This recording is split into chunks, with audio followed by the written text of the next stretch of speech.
So class, now we are going to discuss motion in a magnetic field. जब charge जो है magnetic field में enter करता है विथ सर्टेन वेलोसिटी, तो उसकी मोशन जो है किस टाइप की होगी, what kind of trajectory will it follow. तो आप इस फिगर में देख रहे हैं कि जो मैग्नेटिक फील्ड है वो क्रॉस है. क्रॉस का मतलब बहुत बार डिस्कस कर चुके हैं हम. क्रॉस का मतलब है into the plane. Magnetic field अंदर जा रहा है. अब अगर हम यहाँ पर चार्ज को देखें तो चार्ज जो है वो v वेलोसिटी से इस तरफ जा रहा है. तो अब आपको इमेजिन करना पड़ेगा कि एक फील्ड जो है वो इनटू द प्लेन है और चार्ज जो है वो ऊपर की तरफ मूव कर रहा है. अगर आप v क्रॉस b करें यू विल सी कि फोर्स जो है वो सेंटर की तरफ लगता है. तो चार्ज को जानना तो ऐसे चाहिए था, लेकिन बिकॉज सेंट्रीपिटल फोर्स लग रहा है, because of that it will rotate in a circular path. Why? Because the angle between magnetic field and velocity is 90 degree. Magnetic field बिल्कुल अंदर है इनटू द प्लेन. चार्ज जो है वो इस डायरेक्शन में मूव कर रहा है. एंगल 90 डिग्री होगा दोनों के बीच में. So it will follow circular path because this magnetic force is providing the charge the sufficient centripetal force, क्योंकि मैग्नेटिक फोर्स जो है वो सेंटर की तरफ लग रहा है. So it will follow circular trajectory. ठीक है. तो अगर पॉजिटिव चार्ज ऐसे मूव कर रहा है तो इसी की जगह अगर नेगेटिव चार्ज होता और नेगेटिव चार्ज अगर मूव कर रहा होता इस तरफ, ठीक है, तो उसके ऊपर अपोजिट डायरेक्शन में फोर्स लगता है and it will follow the anti clockwise direction. तो ये जो नेगेटिव चार्ज होता वो एंटी क्लॉकवाइज मूव करता है इस टाइप से. अगर ये एंटी क्लॉकवाइज मूव कर रहा है तो नेगेटिव चार्ज क्लॉकवाइज मूव करता है इस टाइप से. राइट. तो डायरेक्शन तो हमें निकालनी आ गई with the help of screw. So अगर वेलोसिटी और मैग्नेटिक फील्ड परपेंडिकुलर होंगे तो जो चार्ज है वो सर्कुलर मोशन में रोटेट करेगा. ठीक है. अगर पॉजिटिव चार्ज एंटी क्लॉकवाइज है तो नेगेटिव चार्ज क्लॉकवाइज होगा. अगर नेगेटिव चार्ज क्लॉकवाइज है तो पॉजिटिव चार्ज एंटी क्लॉकवाइज होगा. So if the velocity has component, अगर मान लो परपेंडिकुलर नहीं हुआ, कोई कंपोनेंट हो गया, if the velocity has certain component, तब क्या होगा? तो आप देख सकते हैं कि जो चार्ज है वो हेलिकल मोशन में मूव कर रहा है. ऐसा क्यों हुआ? ऐसा इसलिए हुआ, जैसा कि आप यहाँ पर देख सकते हैं कि मैग्नेटिक फील्ड जो है वो इस डायरेक्शन में है सपोज, ठीक, और जो चार्ज है वो एक सर्टेन एंगल बना रहा है. Charge is moving in this direction और ये एंगल 90 डिग्री नहीं है. चार्ज जो है वो v वेलोसिटी से इस एंगल पर मूव कर रहा है और ये मैग्नेटिक फील्ड है. तो इस v वेलोसिटी के हम दो कंपोनेंट डिवाइड करेंगे. एक कंपोनेंट होगा वर्टिकल कंपोनेंट जो कि मैग्नेटिक फील्ड से 90 डिग्री बनाएगा and this will be v sin theta, और एक हॉरिजॉन्टल कंपोनेंट होगा that will be v cos theta.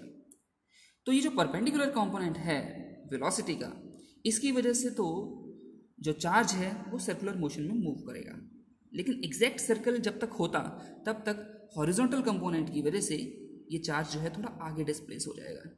फिर ये रोटेट तो सर्कल में ही कर रहा है, उसी रेडियस से कर रहा है, but because of horizontal component it will keep on displacing in forward direction.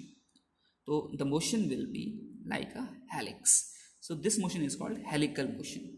और ये हुआ किस लिए? क्योंकि वेलोसिटी जो थी वो परपेंडिकुलर नहीं थी, एक पर्टिकुलर एंगल पे थी. इसलिए वेलोसिटी के दो कंपोनेंट हुए, एक v sin theta. v sin theta जो परपेंडिकुलर कंपोनेंट है, इसकी वजह से चार्ज सर्कुलर मोशन में रोटेट करता है, और हॉरिजॉन्टल कंपोनेंट की वजह से चार्ज जो है वो फॉरवर्ड डायरेक्शन में मूव करता है. जैसा कि यहाँ पर भी हम डेली लाइफ में एक्सपीरियंस करते हैं, जो अलास्का या कनाडा में जो रहते हैं. If you are lucky enough to visit there you will see that in polar region में क्या होता है कि जो मैग्नेटिक फील्ड है वो बहुत स्ट्रांग होता है. Like Alaska and north Canada, a splendid display of colours is seen in the sky. बहुत ही ऐसा लगता है जैसे बिल्कुल एक कलर्स का जो है कर्टेन सा बन गया हो. The appearance of dancing green pink light is fascinating and equally puzzling. तो ऐसा इसलिए होता है because of this motion of the charge, the helical motion of the charge.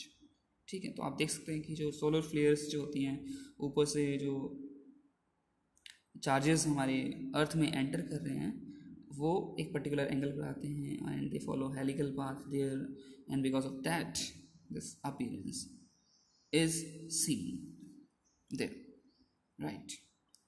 So now this is called aurora borealis and it is due to helical motion of the charged particle. ठीक है.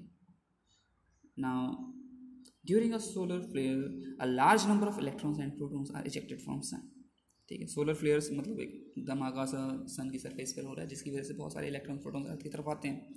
सम of them get trapped in earth's magnetic field and move in helical path, जैसा अभी पिछली figure में हमने देखा. तो जो चार्जेस जो हैं अर्थ पर आते हैं in north pole and south pole, वो वहाँ पर हेलिकल पाथ जो है फॉलो करते हैं.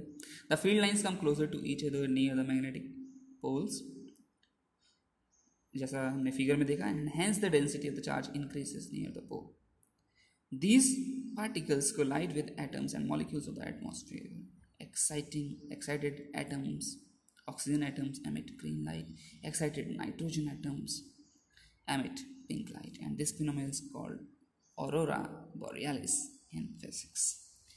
तो कहने का मतलब ये है कि जो चार्जेस हैं सोलर फ्लेयर से आए अर्थ पर, अर्थ के मैग्नेटिक फील्ड पर, जैसे ही अर्थ के एटमॉस्फेयर में एंटर करते हैं तो ये चार्जेस जो हैं हमारे एटमॉस्फेयर में सबसे ज़्यादा ऑक्सीजन और नाइट्रोजन ही है. तो ये चार्जेस उनसे इंटरेक्ट करते हैं, उनकी एनर्जी बढ़ा देते हैं, वो हायर एनर्जी स्टेट में पहुंच जाते हैं ऑक्सीजन और नाइट्रोजन.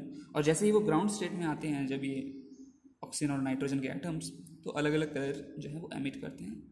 तो हमें ऐसा लगता है कि एक बिल्कुल कलरफुल कर्टेन जो है बन गया है. And this phenomena is called aurora borealis. Now we already have discussed that when a charge moves in a magnetic field, magnetic force acts on it, V cross B, Q V cross B, and if it is also placed in electric field, then both electric force as well as magnetic force will act. अगर charge को electric और magnetic हमने दोनों field में रख दिया तो उसके ऊपर इलेक्ट्रिक फोर्स भी लगेगा और मैग्नेटिक फोर्स भी लगेगा. अब आप इस फिगर में देखिए, ये कोऑर्डिनेट ज्योमेट्री, कोऑर्डिनेट्स दिए हुए. इलेक्ट्रिक फील्ड जो है वो पॉजिटिव वाई एक्सिस में, राइट. मैग्नेटिक फील्ड कहाँ है? जेड एक्सिस में. ठीक है. अब एक चार्ज जो है वो इस डायरेक्शन में मूव कर रहा है. सपोज हम चार्ज को ले लेते हैं पॉजिटिव, आई डोंट नो इसने पॉजिटिव लिया है नेगेटिव लिया है. ठीक है, पॉजिटिव लिया है. तो इलेक्ट्रिक फील्ड अगर ऊपर है तो पॉजिटिव चार्ज है, तो पॉजिटिव चार्ज जो है वो इलेक्ट्रिक फील्ड की डायरेक्शन में मूव करता है, तो उसके ऊपर इलेक्ट्रिक फोर्स ऊपर की तरफ लगेगा. अब ज़रा हम मैग्नेटिक फोर्स की बात करते हैं. तो मैग्नेटिक फोर्स किस डायरेक्शन में लगेगा? अब आप देखिए, वेलोसिटी जो है वो इस डायरेक्शन में है, मैग्नेटिक फील्ड इस डायरेक्शन में है. So this is velocity component, this is magnetic field component. अब V क्रॉस B करना है, तो V क्रॉस B हम जैसे ही करेंगे, हमें इस तरीके से घुमाना है. ठीक है. यू विल सी कि आप जैसे ही V से B की तरफ रोटेट करेंगे स्क्रू ड्राइवर को, तो स्क्रू जो है वो नीचे की तरफ जाएगा. तो magnetic force will act in downward direction. Electric force कहाँ लग रहा है? अपवर्ड डायरेक्शन में. मैग्नेटिक फोर्स कहाँ लग रहा है? डाउनवर्ड डायरेक्शन में. ठीक है. तो total force will be electric force plus magnetic force, but they are in opposite direction, so total force will be subtracted. Q E minus Q V cross B. V cross B will be VB sin theta, angle 90 degree है तो sin 90 बन जाएगा, इसलिए sign factor नहीं आ रहा. ठीक है. सो you'll get this expression. अब अगर इलेक्ट्रिक फोर्स और मैग्नेटिक फोर्स बराबर हो गए तो टोटल फोर्स कितना हो जाएगा? मान लो 10 न्यूटन ऊपर लग रहा है, 10 न्यूटन नीचे लग रहा है, तो टोटल फोर्स कितना हो गया? 0. तो अगर दोनों फोर्स बराबर हो गए, then in that condition electrostatic force will be equal to magnetic force QE. It will be equal to Q V cross B, V cross B, VB sin theta sin 1 हो गया, sin 90 1 हो जाएगा. From here you will get the expression of velocity, and velocity will come out to be E upon B, right? And this phenomena is used in velocity selector. कैसे? वो ऐसे कि suppose करो electric field ऊपर ही है. ठीक है.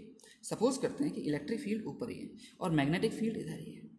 तो और यहाँ से बहुत सारे चार्जेस एक्स डायरेक्शन में मूव कर रहे हैं. किसी की वेलोसिटी ज़्यादा है, किसी की वेलोसिटी कम है.